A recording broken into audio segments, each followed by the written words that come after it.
이제 겨우 결혼 생활 1년 하고도 몇 달 보내고 이런 사연을 적고 있으니 한편으로는 이게 제 얼굴에 침뱉기를 하고 있는 게 아닌가 하는 생각이 들기도 하네요. 연애하는 동안 저를 실망시킨 적 한 번 없고 이 사람은 언제나 저희 편이라고 생각했던 남편이었습니다.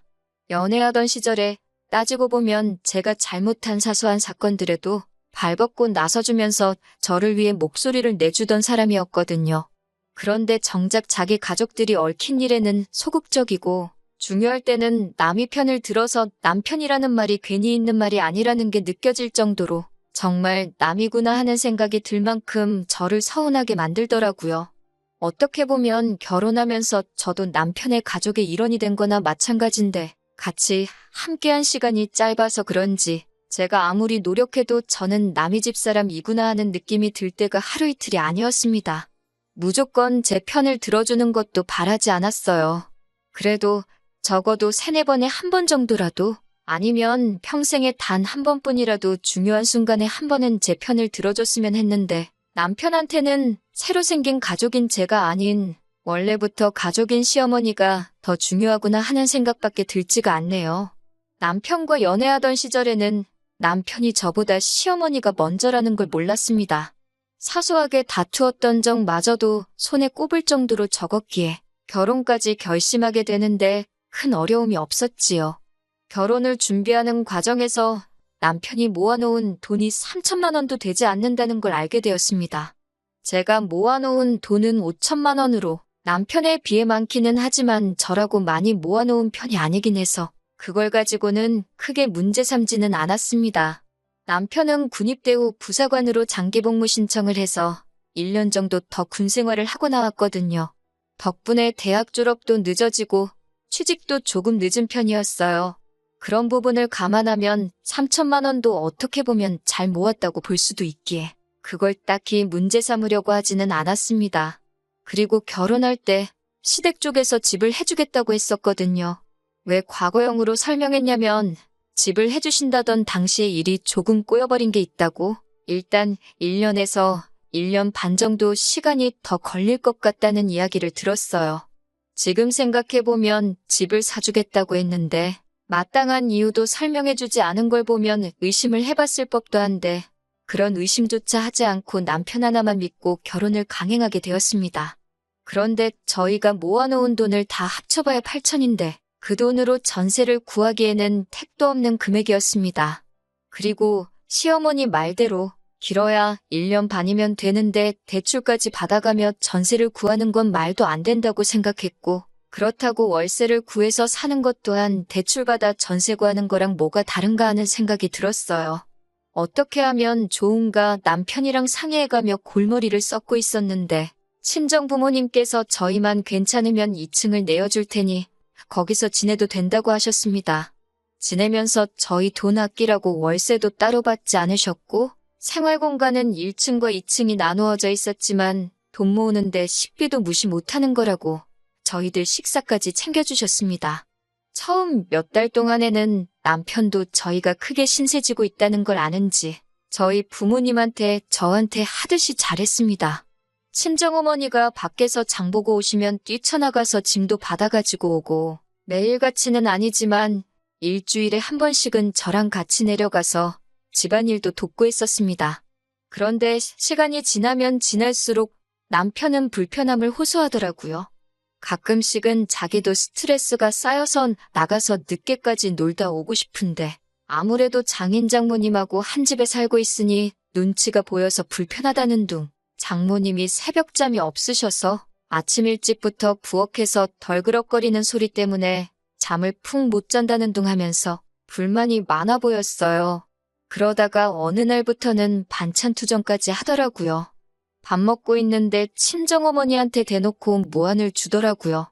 저녁 식사에 반찬이 마음에 안 들면 사위사랑은 장모라던데 장모님 사위에 대한 사랑이 많이 식으신 것 같다며 능글맞게 농담하듯이 말장난을 한 적도 있었고 언젠가 한 번은 젓가락으로 밥풀 몇 개만 깨작깨작 하더니 입맛이 없다고 친정부모님 자리에 앉아 계시는데도 자리에서 일어나서 2층으로 올라간 적도 있었습니다. 이해심 많은 줄 알았던 사람이 저러고 있으니 더 배신감이 느껴질 정도였어요. 생활비 한 푼 안 내고 친정집에서 얹혀 살고 있으면서 어디 좋은데 외식이라도 한번 모시고 가지는 못할 망정. 애도 아니고 반찬 투정을 하고 있으니 저도 화가 머리끝까지 나더라고요. 더군다나 시댁에서 약속했던 대로 신혼집을 처음부터 해줬다면 이런 일은 있지도 않았을 텐데 친정 부모님께서 희생하고도 저런 대우를 받으니 정말 열이 받았어요. 친정 부모님께서 생각보다 처가살이 하는 게 길어지고 하니 심적으로 부담감도 느껴지고 스트레스 받아서 그러는 거 아니겠냐고 당신들은 괜찮으니 이해해주라고 저를 말리셨어요. 그래서 남편을 닥달해 시부모님이 집을 언제 해주실 건지 알아보라고 했는데 해주실 때 되면 해주시겠지 하면서 질문하는 것조차 피하길래 제가 직접 전화를 걸었습니다. 시어머니 입에서 되돌아온 대답은 지금 사정이 조금 안 좋다는 말뿐이었고 당신들이 뱉은 말은 지키겠다고 보채지 말라고 하면서 대답을 피했습니다. 그런데 점점 남편이 사소한 불만 같은 것도 더 이상 견디지 못하고 저렇게 하루하루 대놓고 티를 내고 다니니까 그냥 두면 오히려 저도 남편도 그리고 친정 부모님한테도 좋을 게 하나도 없겠다는 생각이 들었습니다. 그래도 친정에서 1년 가까이 지내면서 생활비 하나 안 보태고 식비마저도 들지 않았으니 월급을 거의 고스란히 저금을 할 수 있었습니다. 결혼 전에 모아둔 자금과 결혼 후 친정살이 하면서 모아놓은 돈을 보니 어느덧 1억 6천이라는 목돈이 되어 있었어요. 당장 기약 없이 시부모님이 해준다는 집을 기다리고 있다가는 남편과 제 사이가 틀어지는 것도 모자라 저랑 친정부모님도 어색해지겠다는 생각이 들어서 일단 나중에 가서 생각하자는 마음으로 새로 살 집을 찾아다니기 시작했어요. 남편도 분가가 하고 싶었던 건지 아니면 자기 부모님이 해준다는 집이 언제가 될지 확신이 없었던 건지 쌍수를 들고 환영을 하더라고요. 그러다가 친정집 근처에 새로 지어진 신축 빌라를 하나 소개받게 되었습니다. 내부도 요즘 신축 아파트처럼 세련되고 깔끔하니 잘 해놨고 1층에는 주차 공간도 잘 되어 있고 위치도 적당해서 아주 마음에 들더라고요. 그래도 혹시나 하는 마음에 전세로 집을 구했습니다. 갑자기 시부모님 사정이 좋아져서 약속을 지킬 수도 있다는 기대가 있었거든요. 그런데 아무리 빌라라고 해도 신축인데다가 위치도 좋다 보니 전세금을 무시할 수 없겠더라고요. 저희가 모은 돈에서 한참 모자랐는데 그냥 대출을 받았습니다. 친정 부모님께서 이자 없이 보태주신다고 하셨는데 더 신세지고 싶지도 않았고 여러모로 안 받는 게 좋겠다는 생각이 들었어요. 저희 이사 날이 정해지고 친정에서 나갈 때가 되니까 남편도 정신을 차린 건지 그때부터 친정 부모님한테 처음 결혼했을 때처럼 잘 하더라고요. 이제 와서 다시 잘하면 뭐하나요? 이미 저는 실망할 대로 실망을 한 상태였으니 말입니다. 드디어 대망의 이삿날이 되었습니다. 굳이 오지 않으셔도 된다고 했는데 니들이 뭘 알겠냐면서 당신이 있어야 한다고 하면서 시어머니가 직접 오셨습니다.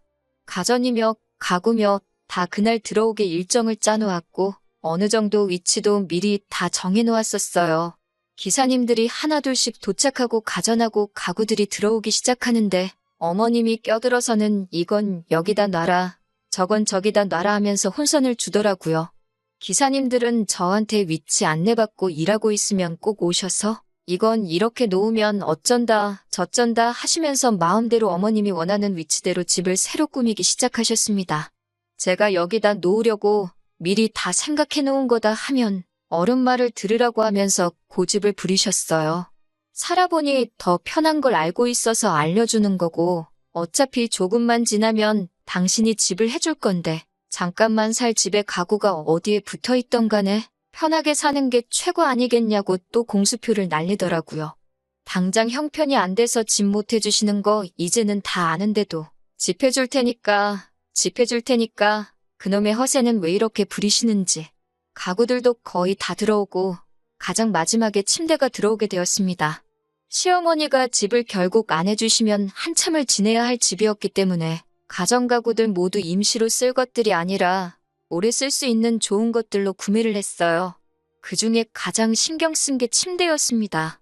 따지고 보면 하루에 가장 긴 시간을 침대에서 보내야 하잖아요.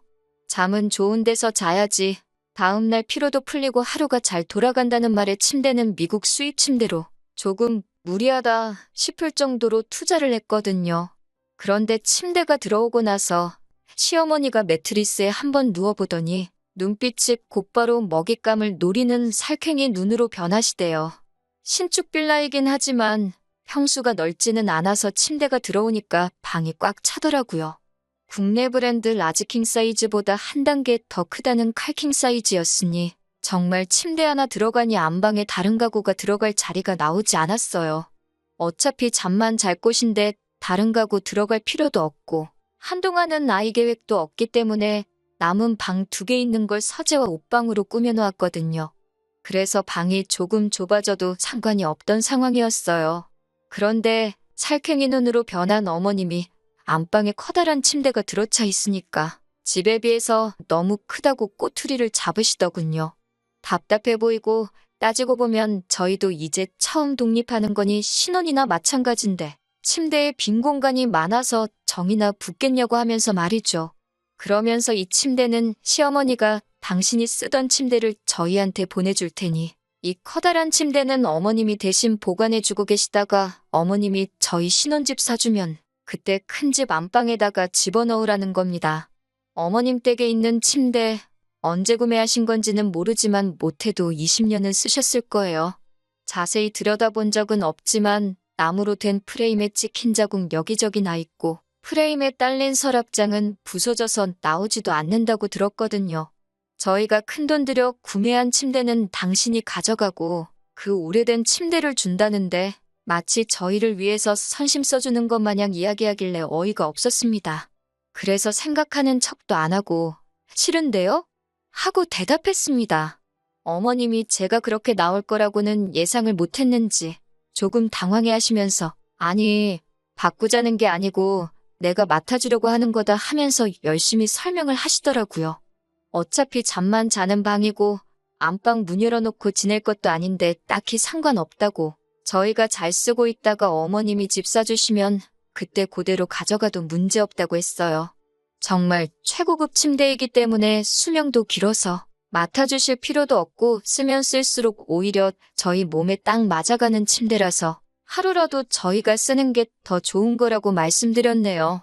그리고 기사님한테 감사하다 하고 후다닥 보내버리니 어떻게 가져갈 방법이 사라졌으니 어머님도 더 말을 안 하시길래 알아듣고 포기하셨다고 생각했습니다. 그런데 다음날 퇴근하고 돌아왔더니 저보다 매일 퇴근이 조금씩 늦는 남편이 집에 와 있고 하루밖에 안 누워본 새 침대는 온데간데 없고 어머님이 쓰던 오래된 침대가 안방에 들어가 있더군요. 기어이 저희 침대를 어머님이 쓰시던 개떡 같은 침대랑 바꿔버린 거예요.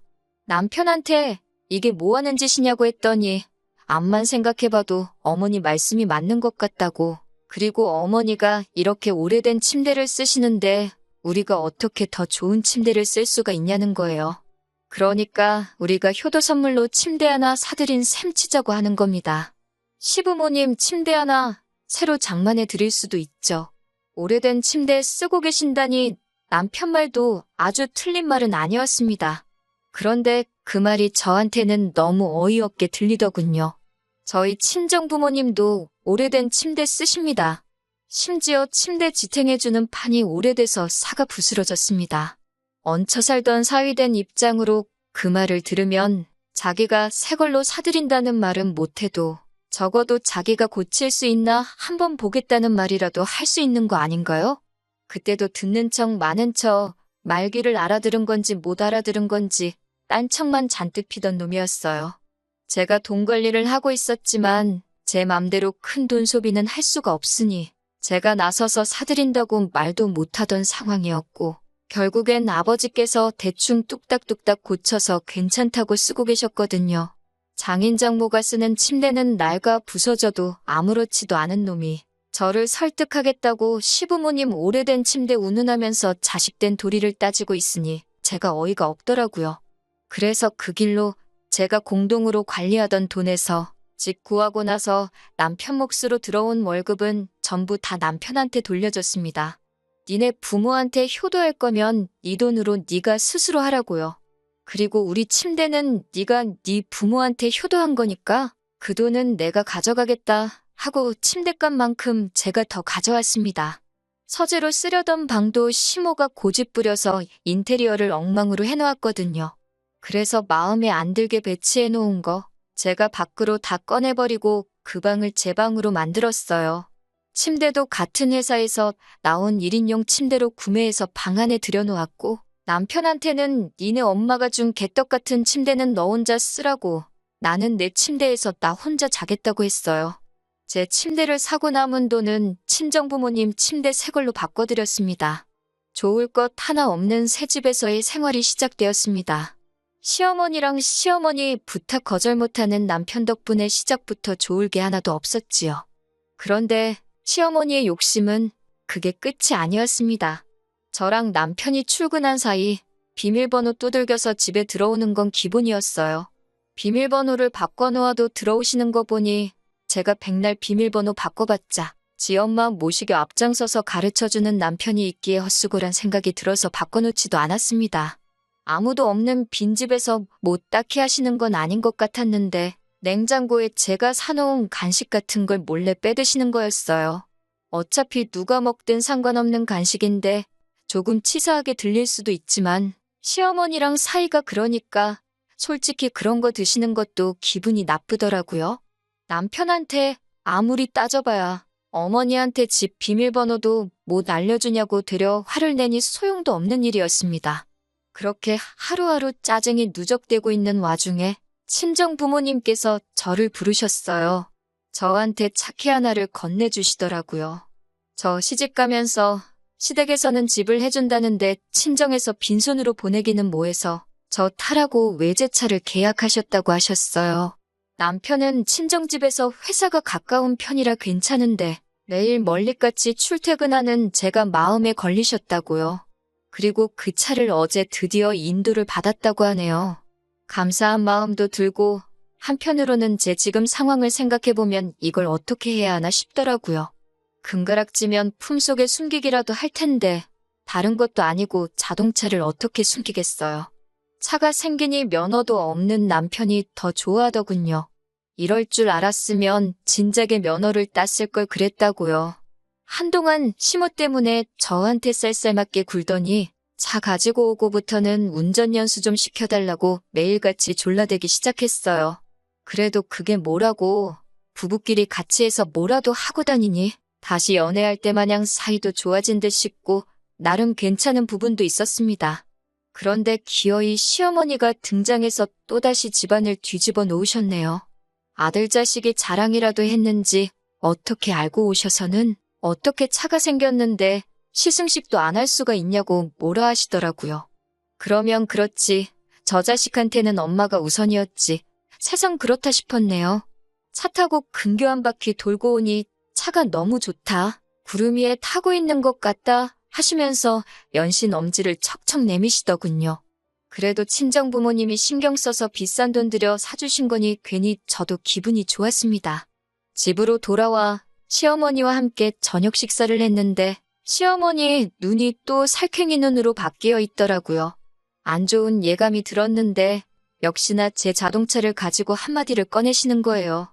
차가 너무 좋은데 이런 빌라촌에 있을 만한 차는 아닌 것 같다고 또 그러십니다. 그래도 나름 신축이라 1층에 주차장이 잘 되어 있는데 제 말은 신경도 안 쓰고 이런 후진 빌라촌에 고급 외제차라니 그게 말이나 되냐고. 괜히 이런 데다가 차 세워놔봐야 문콕이나 당해서 차도 금방 망가지고 재수 없으면 무슨 범죄의 표적이 될 수도 있다면서 침대 가져갔을 때랑 똑같이 나오시더군요. 시모가 자기 차를 저희 쓰라고 주고 갈 테니까 저희 차는 당신이 끌고 가서 안전한 아파트 지하주차장에다가 보관해주겠다고요. 아니, 요즘 대한민국의 외제차가 얼마나 많은데 제 차 정도면 조금 가격이 나가긴 하지만 무슨 범죄의 표적이 될 만큼 몇 척씩 하는 차는 아니거든요. 그리고 어머님이 타고 다니는 차를 저희 주고 가시면 어머님은 뭐 타고 다니실 거냐 물어봤어요. 그랬더니 자기가 가봐야 어디 먼데 가냐고 일주일에 한두 번 동네 마트 정도 가는 게 전부인데 자동차 너무 안 끌어도 차에 안 좋다면서 그 정도는 차 관리해주는 셈 치고 당신이 쓰겠다고 하는 겁니다. 어이가 없어서 말도 안 나오는 와중에 남편이 그건 안 되겠다고 하더라고요. 가장 중요할 때 한 번 드디어 매번 엄마 편만 들던 남이 편 남편이 제 편이 돼서 어머님 뜻에 거역하는 줄 알고 잠깐이나마 감동할 뻔했습니다. 그런데 그게 아니더라고요. 남편도 저한테 운전 연수받는 동안 외제차에서 타고 내리는 집 모습을 상상을 했었나 봅니다.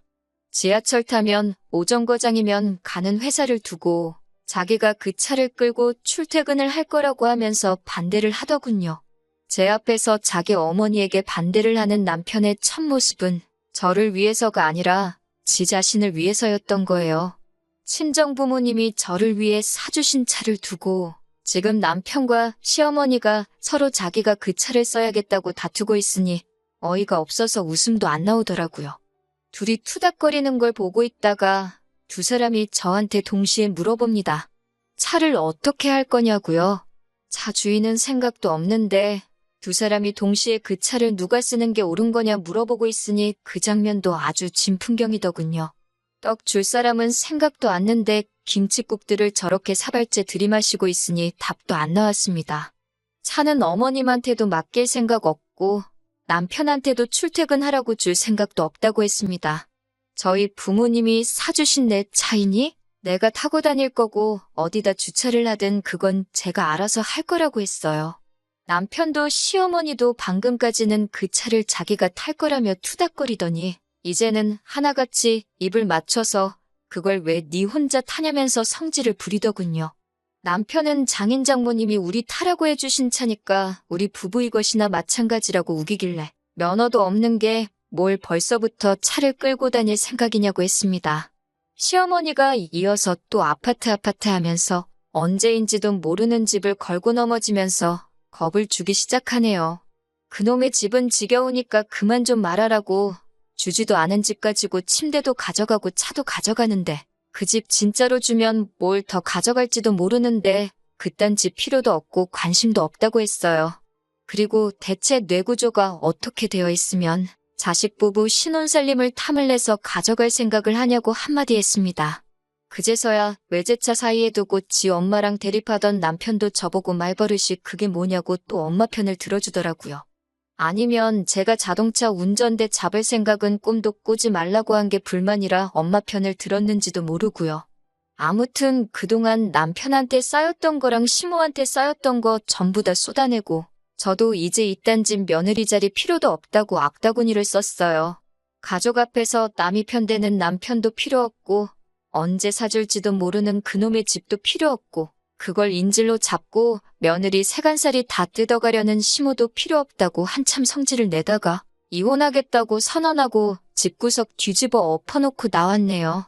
그러고 나서야 남편이고 시어머니고 미안하다면서 침대도 돌려주고 차도 욕심 안 부릴 테니까 이혼 안 하면 안 되냐고 나오더라고요. 단칼에 거절했습니다. 합의 이혼 안 해주면 소송까지 갈 거고 그렇게 되면 위자료도 청구하겠다고 강하게 나오니 그 손에는 감수 못하겠는지 꼬리 내리고 이혼 도장 쾅 찍어주더라고요. 그렇게 1년 몇 개월 만에 저는 이혼을 하게 되었습니다. 친정에서 얹혀살 적에 시모가 사준다는 집 믿고 꺼드럭대던 남편을 보고 아니 애초에 신혼살림으로 산 침대를 보관해주겠다고 가져갔을 때 진작에 이 모자한테는 답도 없다는 거 깨닫고 이혼을 했어야 한 게 아닌가 하는 늦은 후회가 드네요.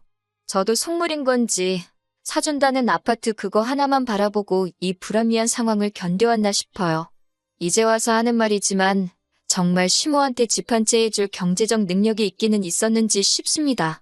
결국 제가 질질 끌다가 이렇게 되었지만 마지막에 두 모자, 외제차 한 대 가지고 의견 대립하며 사오게 만들어 돈 앞에 장사 없다는 현실도 일깨워주고 하고 싶은 말은 다 해주고 나와서 속 하나만큼은 후련하네요. 아무쪼록 그렇게 서로 아끼고 못 사는 엄마 아들 연기하면서 큰돈 앞에서는 부모 자식 가리지 않는다는 그 의구심을 품고 살아갔으면 좋겠네요.